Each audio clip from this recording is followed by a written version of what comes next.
Hello! Magandang araw pong muli sa ating lahat. Maganda itong video na ibabagi ko sa inyo. Ito ay tungkol sa akap at tupad na kung saan ay tinatalakay ngayon sa Senado. At isa ito sa naging topic ni na Senador Ligarda at Senador Marcos at maging si Senador Estrada. So tinatalakay nila ito kung ano ang mga function ng mga ito at kung ano ang paano ito na-implement itong akap at itong tupad na karaniwan ngayon na nangyayari o isinasagawa sa mga kabaranggayan o sa mga bayan dito sa ating bansa. Ito, panoorin nyo to para malaman nyo kung paano ito naisasagawa ng ating gobyerno at paano ito pinatutupad sa ngayon.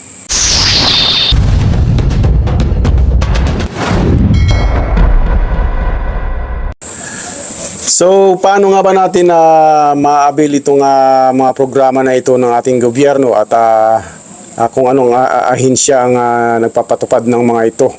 So, dito sa video na ito, panoorin nyo to at malalaman nyo po dito.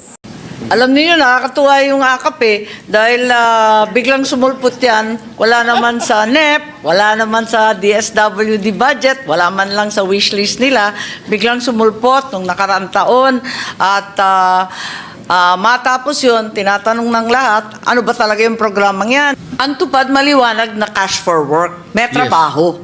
Yung akap, binibigay lang. How will we be able to effectively and efficiently implement the big AIC spy that the Senate, Congress is giving the DSWD, given the same problem that exists now, that there's a credit limit for the limited number of personnel? Yes, the effort really is right now, kung maaari, ang ginagawa nila, may cash sharing sila na fina-farm out na sa land bank. At nagumpisa na ito sa Region 4A at saka sa Region 3 kasi hindi na nga kinakaya ng taga-DSWD dahil labis-labis na nga ang laki ng pondo at napakaraming beneficiary.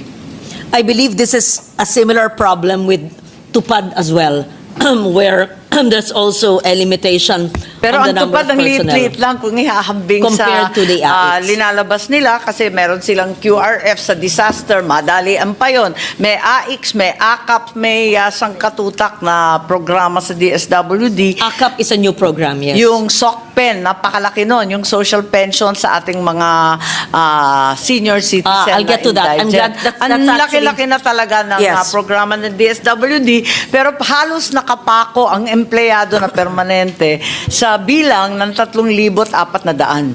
Okay. With the permission of the good Senator Legarda, just one question. May I know who distributes the AKAP? Ang DSWD ang siyang nagdi-distribute ng AKAP. Personally? Pension. Hindi na, nabasa ko na. Pareho rin lang ng iba't ibang programa kapag may listahan, susundan nila katulad ng SLP, ng AICS at iba't iba pa. Who goes to the venue? Because no senators go to the venue. Ang atin mga social worker at yung mga empleyado ng DSWD na mga paymaster. Maraming sumasama na politiko, nakikita naman po natin. Okay. Thank you for your answer, Senator Marcos. Would you like a more specific answer to that? Yeah. Okay. If you may. If you wish to do so. AKAP is a new initiative, yes. You mentioned about what are the programs, just so that it's on the record, what are the programs of the DSWD? I am familiar with the AICS, which has AICS for scholarships, for burial assistance, for livelihood assistance, financial assistance during disasters. And we have the Sustainable Livelihood Program. May I clarify, can the AICS be used for partially damaged and totally damaged homes? Because I tried to look at the programs of the DSWD, Yes, or even certainly. the should. The It AICs can be used. utilized for disasters.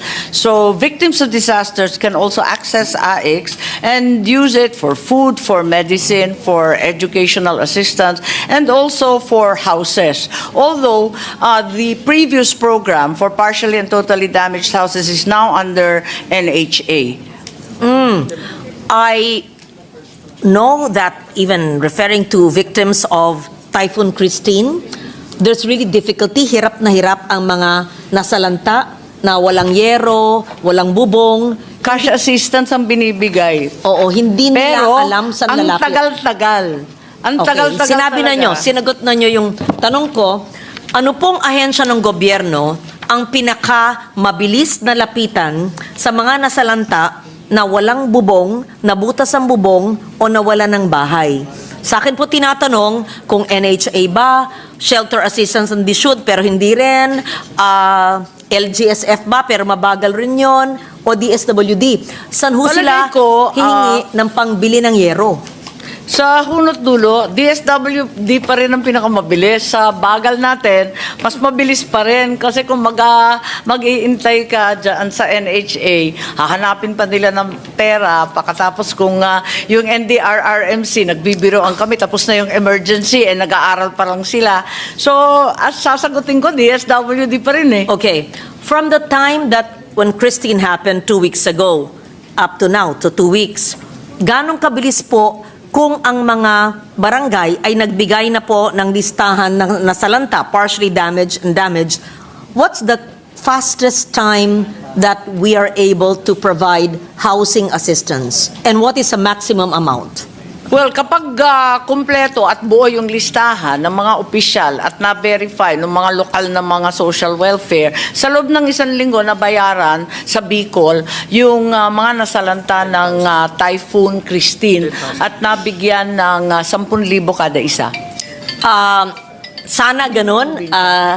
Alam natin, at least in Region 4A At least sa and 6. Kamsur yun. Okay. Nagawa kagad. So, ang 1 linggo ay dapat batayan natin sa ating mga regional offices at provincial offices sa panahon na nabigyan na ng kompletong listahan. So, I'm putting it on record, it should be 7 days from the time that the complete lists are given, if the funds are available, because we have allocated it through amendments in an increased budget, and as long as the information is accurate and complete. So 7 days. Because in my experience, perhaps 1 month, 2 months, and when I call SecRex, he's been very helpful. I know that the reason would be there's a lack of plantilla positions for the credit limit of the SDOs. So, right? So that it goes Tama back po. to the Talagang lack kinakapos ng tauhan. kinakapos ng tauhan. Which brings me to the same question of my first question na, paano natin gagawin? Amend tayo ng amend na lumalaki ang budget, pero yung tauhan na mag-i-implement. So, does this lead to an unobligated... Dahil nga sa kawalan ng sagot mula sa DBM tungkol sa karagdagang mga regular items, napilitan na nga yung DSWD na mag-farm out nitong cashiering. Para yung cashiering sa land bank na lamang. Para sang-ayon na yung land bank, meron na silang MOA. Yes. At sana mapabilis at yung mga tauhan ng DSWD hindi naman mapinsala sa daan o mahirapan o matagalan sa pagbabayad. So, I think that's a good idea to have a MOA with land bank. And so... Nag-umpisa na sa 4A and Region 3. I'm sorry? Nag-umpisa na sa 4A and so Region 3. ang land bank ay Sila na yung kasama payout. Sila ang mag-payout. Oo. The land bank payout masters will go to the barangays and the LGUs. Hindi po pupunta ang mga benepisyaryo ng AIC sa mga land bank branches. Right? Sila ang pupunta. Oo, lalabas sila sa bangko Yes. at sila na mismo ang cashiering Okay. pagkat nga napaka-konti ng tao ng DSWD. Okay. I think that's a good innovation of the good secretary, and I hope we see that this will happen in the next few months. We can see that on the next few weeks, lalo magpapasko, na marami yan nangangailangan na naman at saka ang daming bagyo, sunod-sunod. Ang AKAP ay parang AIC, parang SLP ay maaring puntahan. Anong kaibahan naman po ng AKAP sa AIC o pareho lang po? Alam niyo, nakakatuwa yung akap dahil biglang sumulpot yan, wala naman sa NEP, wala naman sa DSWD budget, wala man lang sa wishlist nila, biglang sumulpot nung nakaraang taon at matapos yun, tinatanong ng lahat, ano ba talaga yung programang yan? Biglang Pebrero, katapusan ng Marso, tsaka lang lumabas yung mga guidelines. Kaya ang sabi nila, minimum wage earners and low income earners. Ang tanong ko, pareho ba yan ng AIX? Hindi daw, kasi ito daw minimum wage. At sabi ko, may minimum wage rin na namatayan na tumatanggap ng AIX. Hindi ba pareho yan? Kaya't nakakalito po. At sa totoo lang, ang version ng Senado, tinanggal ko na po yan dahil ang pakiwari ko, walang programa ang pamahalaan na pag-aari ng sino man.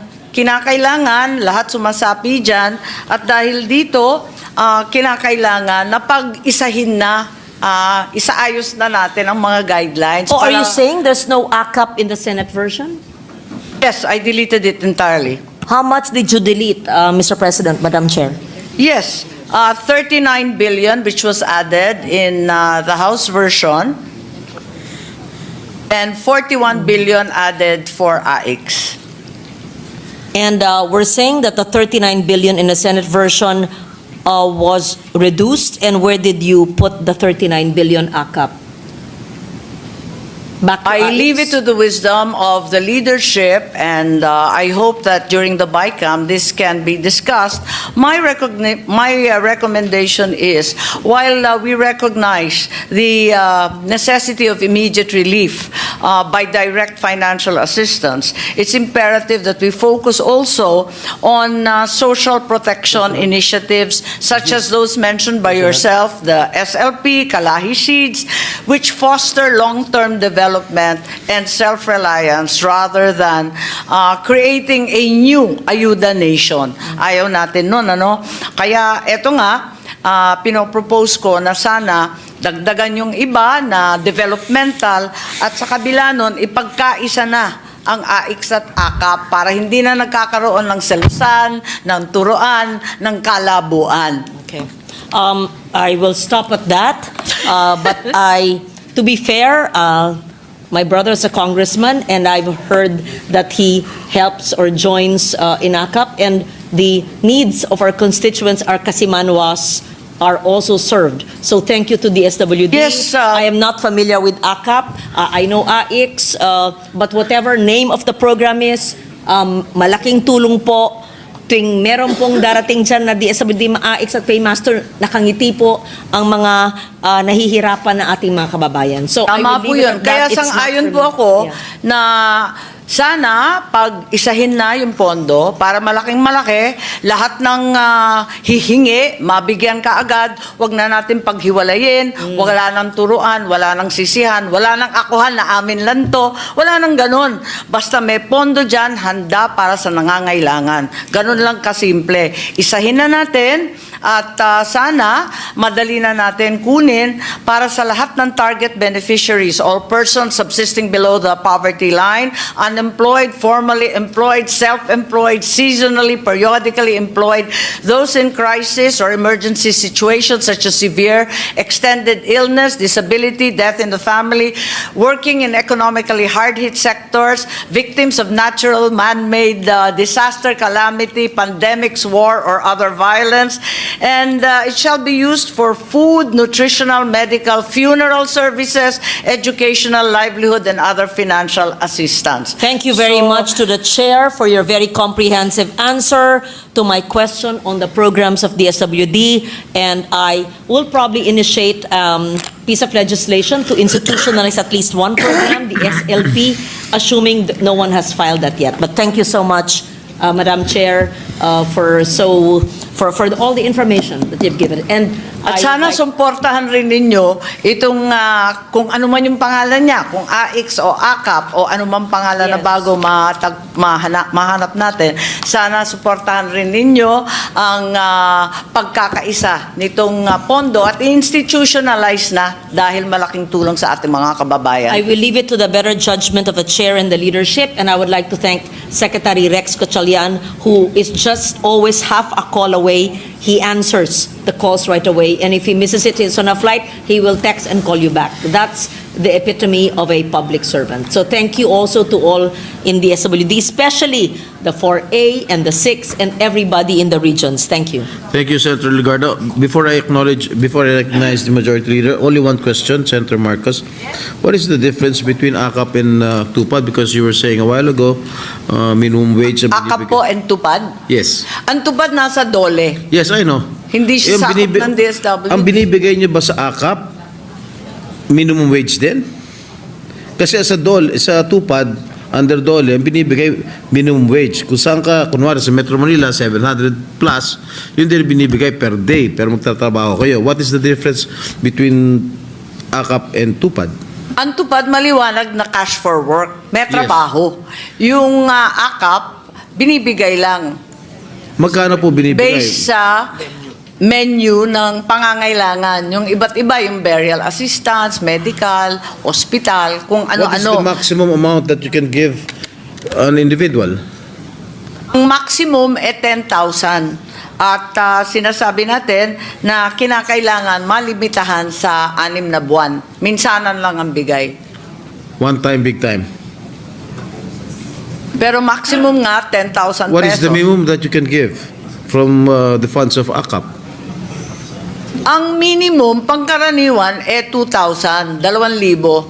Pangkaraniwan, 3,000. Alright. Pero hindi mo kailangan pagtrabahuan yan, no? Katulad sa... Ay, sa walang TUPAD. trabaho Walang dyan. trabaho. Ang sinasabi, sa nangangailangan. Alright.